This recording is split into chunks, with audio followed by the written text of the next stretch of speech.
नमस्कार बच्चों, हम नीति शतक का अध्ययन कर रहे हैं और जिसमें हमने अब तक 95 श्लोकों का अध्ययन हम कर चुके हैं, 95 श्लोकों का। अब आगे देखिए, अभी हम जो पढ़ रहे हैं वो भाग्य पर आधारित श्लोक है। इसमें भाग्य पर जोर दिया गया है। कह रहे हैं, देवेन प्रभुणा स्वयं जगति यद्यस्य प्रमाणीकृतम तत्तस्य उपनयमेनम आगनपि महान्नेव आश्रय कारणम सर्वाशा परिपूरके जलधरे वर्षति अपि प्रति अहम सूक्ष्मा एव पतंती चातक मुखे द्वित्रा पयो बिंदवः। कह रहे हैं कि प्रभु ने, ईश्वर ने भाग्य में जितना लिख दिया है, जिसके भाग्य में, उन शक्तिशाली विधाता ने जिसके भाग्य में जो लिख दिया है संसार में, उतना उसके पास दौड़ा चला आता है। तत्तयो उपनयम एनम आगमपि, उसके पास आ ही जाता है और इसमें किसी के सहयोग की आवश्यकता नहीं होती। जो जितना भाग्य में लिखा हुआ है वह उतना तो उसके पास आ ही जाता है, इसमें किसी के सहयोग की आवश्यकता नहीं होती। और जैसे कि इन्होंने उदाहरण दिया है कि सबकी आशाओं को पूर्ण करने वाला बादल, सर्वाशा परिपूर के जलधरे, जलधर यानी बादल, सभी की आशा पूर्ण करने वाला बादल, पृथ्वी को सराबोर करने वाला, जल से लबालब करने वाला वह बादल जब पृथ्वी पर बरसता है, पृथ्वी को जल से लबालब कर देता है, फिर भी सूक्ष्मा एव पतंती चातक मुखे द्वित्रा, 2-3 ही छोटी छोटी बूंदें चातक के मुंह में गिरती है। जो बादल पृथ्वी को पानी से लबालब कर देता है, पानी से भर देता है, वह बादल भी जातक के मुंह में, चातक यानी एक पक्षी है जो कि बादल से बरसता हुआ पानी ही पीता है, ऐसे भरा हुआ पानी वह नहीं पीता है, तो उसके मुख में तो 1-2 बूंदें ही गिरती है, क्योंकि उसके भाग्य में उतना ही है। फिर कह रहे हैं, सुनु सच्चरित सती प्रियतमा स्वामी प्रसादोन्मुख है स्निग्धम मित्रवंचक है परिजनो निष्कलेश लेशम मन है आकारो रुचिर है स्थिरश्च विभवो विद्यावदांतम मुखम तुष्टे विष्टप हरिणी अष्टदहरौ सम प्राप्यते देहिनाम। कह रहे हैं कि जो मनुष्य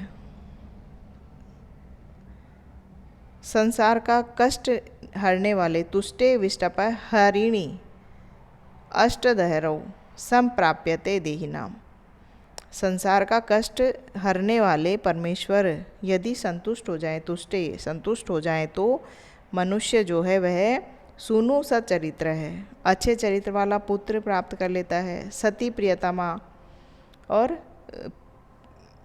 प्रिय और पतिव्रता पत्नी प्राप्त कर लेता है, प्रसन्न मुख वाला स्वामी प्राप्त कर लेता है, स्निग्ध मित्र प्राप्त कर लेता है, प्रेम करने वाला, और ना ठगने वाले परिजन यानी नौकर प्राप्त करता है। निष्कलेश लेशम मन है, जिसके मन में लेश मात्र भी कलेश ना हो, ऐसा मन यानी संतुष्ट चित्त प्राप्त करता है।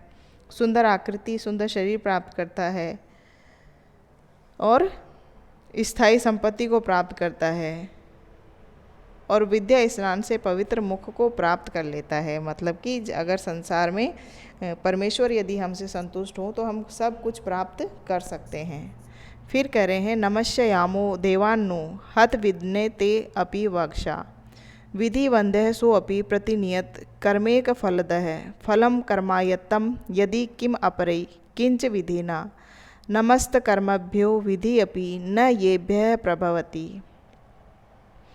कि कह रहे हैं कि हमें देवताओं को नमस्कार करना, नमः यामो देवान्नो, हम देवताओं को प्रणाम करते हैं, किंतु हत विधेते अपि वाक्षा, लेकिन वे तो खुद ही विधाता के अधीन हैं, वे देवता तो खुद ही विधाता के अधीन है। विधि वंदय सो अपि, हम विधाता को नमस्कार करते हैं, वंदन करते हैं, किंतु वह भी प्रतिनियत कर्मेक फलद है, वह भी अपने कर्मों द्वारा दिए गए फलों के ही अधीन है, वे भी कर्मों के ही अधीन हैं, कर्मों के अनुसार ही फल देने वाले हैं विधाता भी। फलम कर्म यातम यदि, और यदि फल ही कर्म का फल ही कर्म के द्वारा ही हमें मिलता है फल, तो क्यों नहीं देवताओं से हमें क्या लाभ? किम अपरई किंच विधिना, तो फिर क्या तो देवताओं से और क्या उन विधाता से लाभ? नमः तम कर्मेभ्यो, हम उन कर्मों को ही नमस्कार करते हैं जिनके आगे विधाता की भी नहीं चलती है। अर्थात जब कर्म का ही फल भोगना है तो फिर कर्मों को ही अच्छा बनाएं, कर्मों का ही वंदन करें, अच्छे कार्य करें, तो हमें किसी के आगे याचना ना करनी पड़े। ब्रह्मा येन कुलालवन नियमितो ब्रह्मांड भंडार भांडोदरे, विष्णु येन दशावतार गहने क्षिप्तो महासंकटे, रुद्रो येन कपालपाणि पुटके भिक्षाटनम सेवते, सूर्यों भ्रमयति नित्यमेव गगने तस्मै नमः कर्मणे। कि जिस के कारण विधाता कुंभकार के समान ब्रह्मांड रूपी विशाल पात्र के अंदर ही सीमित कर दिया गया है। जिस कर्म के कारण ब्रह्मा भी कुमार के समान ब्रह्मांड रूपी विशाल पात्र में बंध गया है, और जिसने विष्णु को भी दशावतार रूप कष्टदायक कार्यों में डाल दिया है, कर्म के लिए कह रहे हैं यहाँ पर, और जिनके कारण रुद्रो येन कपाल पाणी, रुद्र यानी भगवान शिव भी हाथ में कपाल लेकर भिक्षा मांगते रहते हैं। सूर्यो भ्रमति नित्यम, और सूर्य भी सदा आकाश में चक्कर लगाता रहता है। उस कर्म को ही नमस्कार है, कर्म ही सर्वोपरि है, तो कर्म को नमस्कार कर रहे हैं। फिर कह रहे हैं या साधून च खलान करोति विदुषो मूर्खान हितान द्वेषिणः, प्रत्यक्षम कुरुते परक्षम अमृतम हालाहलम तत्क्षणात्, ताम आराधये सत्क्रियाम भगवती भोक्तुम फलम वांछितम, हे साधो व्यसनई गुणेषु विपुलेषु आस्थाम व्रथा माँ कृथा। कि जो सत्क्रिया दुष्टों को सज्जन, मूर्खों को विद्वान, शत्रुओं को हितकारी मित्र बना देती है, परोक्ष का प्रत्यक्ष, भीषण विष को भी क्षण भर में अमृत बना देती है, हे मानव, मनोवांछित फल को भोगने के लिए उस महान सत्क्रिया यानी श्रेष्ठ कर्म की ही आराधना करो। कष्टों के कारण विशाल गुणों में बेकार ही श्रद्धा मत करो। कर्म की श्रेष्ठता को ही यहाँ बताया गया है। श्रेष्ठ कर्म की सत्क्रिया नाम से प्रशंसा की गई है, और सत्कर्म से सभी मनोरथ पूर्ण होते हैं, यही उपदेश दिया गया है इस श्लोक में। फिर कह रहे हैं शुभ्रम सद्य स विभ्रमा युवतः श्वेत आतप पत्रो उज्ज्वला, लक्ष्मी इति अनुभूयते चिरम अनुशूयते शुभे कर्मणि, विच्छिन्ने नितराम अनंग कलह क्रीड़ा त्रुटत तंतुकम मुक्ता जालमिव प्रयाति, झटिति भ्रंशय दिशो दृश्यताम। कह रहे हैं कि बहुत समय से किए जाते हुए, लंबे समय से किए जाते हुए शुभ कर्मों के होने पर सुंदर सदन, विलासवती तरुणी स्त्रियां, धवल छत्र से चमकती हुई राजलक्ष्मी इत्यादि सुख प्राप्त होते हैं या अनुभव किए जाते हैं।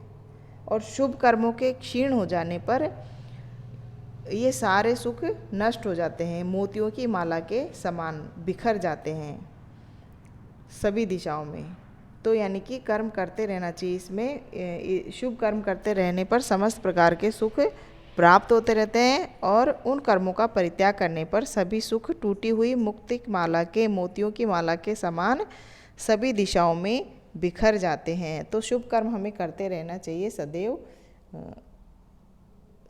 सुख की प्राप्ति के लिए, ये इसमें कहा गया है। फिर कह रहे हैं गुणवद गुणवद्वा कुर्वता कर्म जातम परिणति अवधार्या यत्नतः पंडितेन अति रभसकृतानां कर्माणाम आविपत्ते भवति हृदय दाहि शल्य तुल्यो विपाकः। गुणवद गुणवद्वा कुर्वता, अच्छे या बुरे कार्यों को करते हुए बुद्धिमान पुरुष को सर्वप्रथम प्रयत्नपूर्वक परिणाम के विषय में जान लेना चाहिए।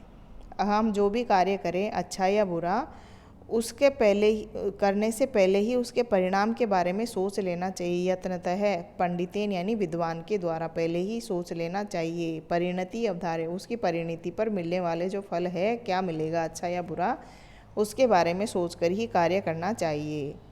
अतिरभस कृतानाम कर्माणाम आविपत्ते, कि बहुत जल्दी प्रारंभ किए गए कार्यों का परिणाम कांटों के समान हृदय को जलाने वाला होता है। क्योंकि हम जल्दी जल्दी में कोई कार्य प्रारंभ कर देते हैं तो उसका जो परिणाम होता है वह हमें कष्ट में डाल देने वाला भी हो सकता है, जीवन भर रुलाने वाला भी हो सकता है।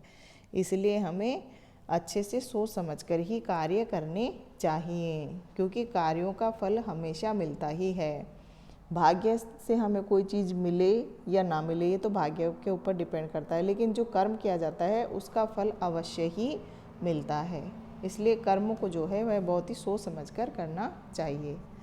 फिर कह रहे हैं स्थाल्याम वैदूर्यम अय्याम पचति तिलखलिम चांदनई ईंधन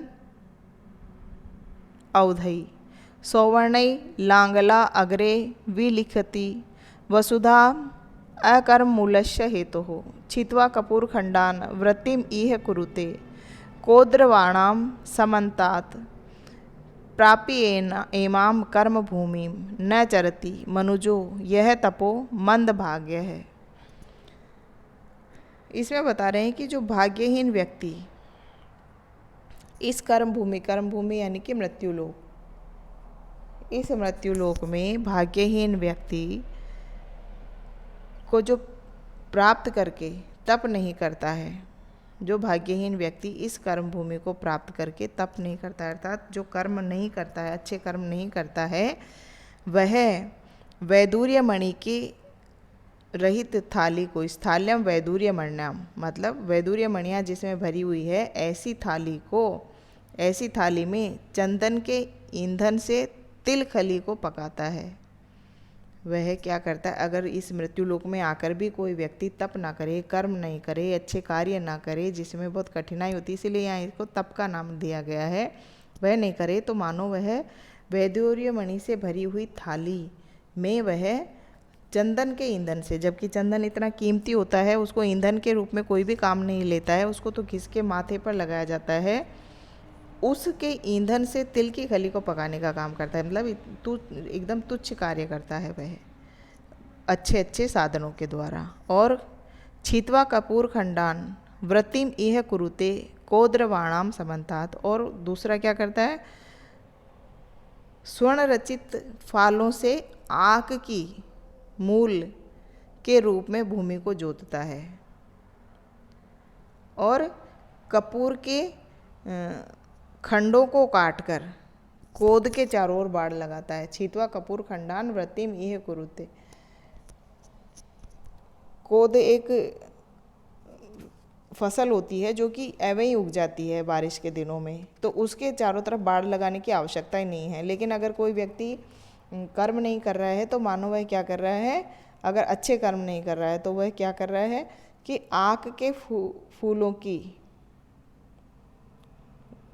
रुई, अच्छा ये कपूर के खंडों को काटकर कोदों के चारों ओर बाड़ लगा रहा है, यानी कि तुच्छ कार्य कर रहा है। इस पद्य में कवि का उपदेश यही है कि मृत्युलोक में आकर सदा कर्मशील रहना चाहिए, अच्छे कार्य करते रहना चाहिए, समय को व्यर्थ गंवाना नहीं चाहिए।